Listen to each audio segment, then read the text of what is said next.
I want to talk a little bit about former Vice President Mike Pence. It's not clear to me whether Mike Pence has presidential ambitions.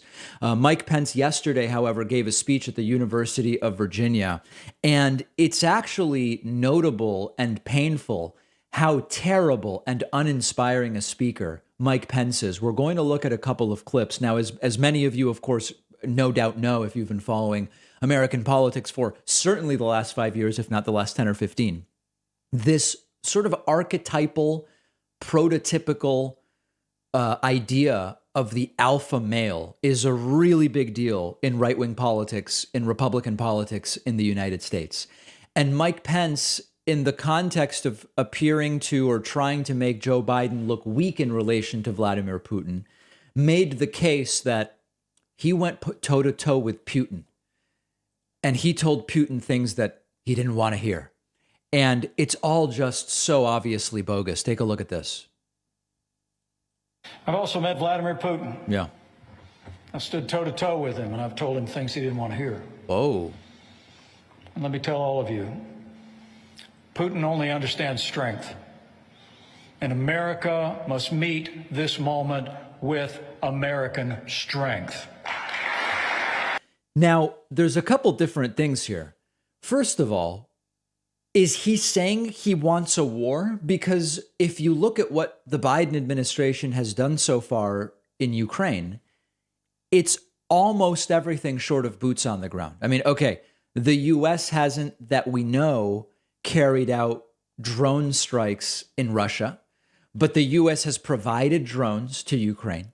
So short of boots on the ground, it's the U.S. has done almost everything that can be done. There's not a no-fly zone, which in theory, if there was, the U.S. could be involved in enforcing, which is basically World War III, as I've explained to you before.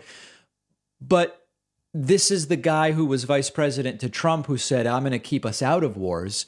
And he seems to be saying by not going fully to war, Joe Biden is not showing strength, as Mike Pence says. So that's one piece of this. The other part of this is, I looked at the video of when Mike Pence met Vladimir Putin, and we're going to play it here without audio. It's just background noise is the audio from when they met. And it's not really a domineering Mike Pence. When you look at this, Pence looks extraordinarily tense, and Putin seems to be the guy kind of controlling the conversation. If you watch it, it's a full 2 minutes. You see Pence sort of saying okay and nodding. It's Putin whose agenda is dominating. It's Putin who's setting the ground rules and the stakes here. It didn't really seem like Mike Pence was the big alpha when they actually met. So the idea that Pence is the prototypical strong alpha male is just an absolute and total joke. It really seemed like it was Putin in control there. So nothing more pathetic than Pence trying to be the epitome of what he thinks his supporters need to see as the definition of manly strength. Now, just as another note here, the degree to which Pence is just a terrible speaker was unavoidably obvious during the speech at the University of Virginia yesterday. Check out this segue. Mike Pence saying that our hearts are broken because of the terrible attack that took place in the New York City subway yesterday, which we'll talk about later on today. He says, our prayers are just with those there. And then he goes directly into talking about getting to drive a car now that he's no longer VP. And it's a terrible, insensitive segue. And he flubs the line, like just everything going wrong. This guy is such a terrible speaker. Our hearts broke this morning with the headline of the terrible violence that took place on the subway of New York, and our prayers are with the injured and the victims and their families. One of the advantages of being vice president is I get to drive my own car again. One of the disadvantages is I get to pay for my own gas. Wow, what a deeply inspired, just an electric speaker, and really the empathy is just so sincere. Guys, this guy is horrible. This guy, he really just knows how to soothe people in difficult situations. It's one of the most uninspiring speakers in the modern Republican Party. You feel nothing other than revulsion, creepy revulsion when he speaks. And I guess what he meant to say is, now that I'm no longer vice president, I can drive my own car. But instead he says one of the great things about being vice president, it's just all a mess. Now, the political question is, does he have political ambitions, presidential ambitions? And do Republicans have any interest in Mike Pence being the Republican nominee? Right now, the answer seems no. If you go to predictit.org, which is these are betting markets, you can bet on just about any political question.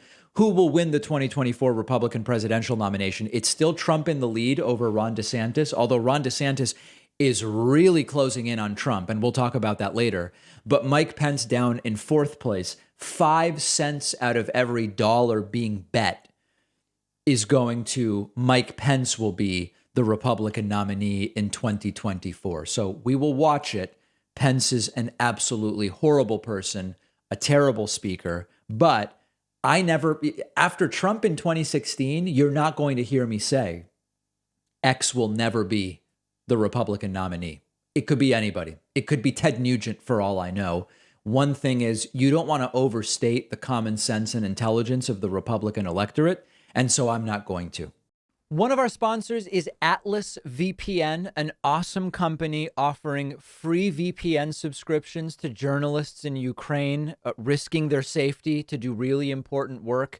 But Atlas VPN also has a lot to offer all of my viewers. Your internet traffic can be observed by a number of parties, your ISP, big tech platforms, even the government. That's why I use Atlas VPN whenever I connect to the internet. I don't want to be spied on. I don't want companies selling my personal information. You shouldn't either. Atlas VPN protects your internet connection by hiding your IP address, making you invisible online. With just one Atlas VPN account, I can protect all of my devices at the same time. You just turn it on once, forget about it, and stay protected. And their speeds are great. I've never had any lag while streaming video content with Atlas VPN. Atlas VPN is giving my audience 82% off. This comes out to just $199 a month. Plus, you get 1 month free. Just click the link below and use the code PACMAN.